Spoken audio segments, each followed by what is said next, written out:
관세 평가를 공부함에 있어서 몇 가지의 산이 좀 나오거든요.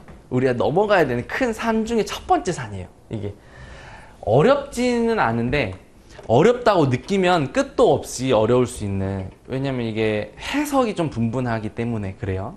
그래서 한 두 가지 정도의 산을 넘어가야 된다고 했을 때 첫 번째 산, 그다음 두 번째 산은 이제 특수관계자라는 또 산이 또 하나 나오거든요. 그래서 그 산은 특수관계자 이름만 들어도 뭐가 싫죠? 거기는 이제 어렵다기보다는 암기할 게 조금 많아요. 암기할 게. 그래서 좀 그리고 암기가 어떻게 보면 이제 단순 암기이다 보니까 우리를 고통스럽게 하는데, 근데 시험이 또 너무 자주 나와가지고 안 외울 수도 없고 뭐 그런 게 나중에 나오는데, 지금 첫 번째 실제 지역 가격은 이해를 잘 하셔야 돼요. 이해를.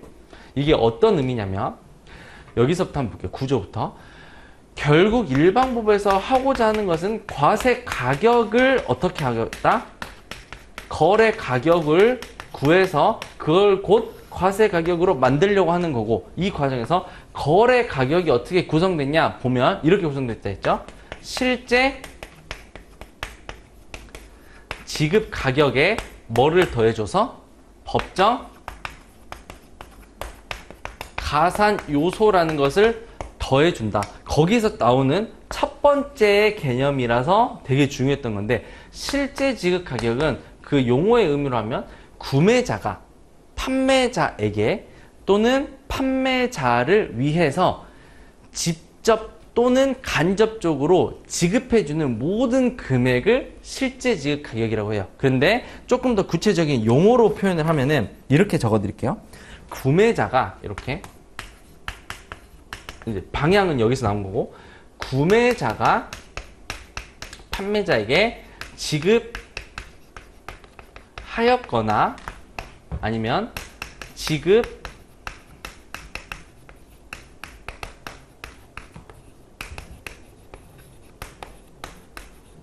총 금액, 이렇게. 그래서 이걸 영어로 하면은 이렇게 표현을 해주셔야, 영어도 이건 기억하셔야 돼요. 영어로 하면 price actually paid or payable. 영어를 좀 하신다고 하면은 오히려 이 표현이 더 잘 와닿을 수 있어요. 가격은 가격인데 무슨 가격이냐? 가격은 가격인데 실제로 actually paid 뭐예요? 지급하였다는 거죠, 이미. 그리고 payable은 뭐예요? 지급할 거죠. 그래서 약자로 하면 앞으로 어떻게 부를까요? 용어가 너무 길잖아요. 그래서 영어로는 이렇게 부를 거예요. PAPP. 이 용어에 좀 익숙하셔야 돼요. 일상적으로 많이 쓰이는 용어예요. 그래서 실제 지급 가격이라고 하는 거는 결국에는 PAPP라고 부르고, 앞으로 제가 PAPP 하면은 실제 지급 가격을 그냥 부르는 용어구나 라고 이해하시면 돼요. 그래서 여기서 나온 단어 중에서 중요했던 거는 지급을 해버렸거나 아니면 지급하여야 할 payable이잖아요. 그러니까 요 두 개를 보면서 뭐가 떠올려야 되냐? 지급의 시기는 상관이 없구나, 이걸 떠올리셔야 돼요. 내가 지급을 했어도 되고 안 했어도 되고. 그럼 지급의 시기가 상관이 없다는 말은 곧 어떻게 들어갈 수 있죠? 합의와 이행의 문제라고 나중에 배우는데, 합의와 이행의 문제로 봉착될 수 있겠구나. 이 말은 양 당사자 간에 합의가 있으면 끝난 거고, 이행이 수반돼야 되는 건 아니다. 좀 어렵나요? 양 당사자가 가격을 결정할 때 합의를 했으면 끝나는 거예요. 이거 $100로 해? 근데 내가 그 당시에 $100로 해 하고 바로 지갑에서 꺼내서 주지 않아도 되는 거예요. 그렇게 $100로 합의를 한 순간 그 가격의 가치는 $100가 됐던 거예요. 그래서 이 문제를 합의와 이행의 문제라고 하는데, 합의가 있으면 충분하고 이행이 반드시 수반돼야 되는 것은 아니구나. 왜냐? 지급할이잖아요. 지금 안 줘도 된다면서요. 그래서 상관이 없다는 거예요. 미래에 주더라도. 근데 이 합의라는 거는 그럼 어디까지 이루어져야 된다, 합의가? 우리나라에 도착하기 전까지는 합의가 이루어져야 되죠. 왜 그랬어요? 왜 우리나라 도착하기 전까지 합의가 이루어야 되죠?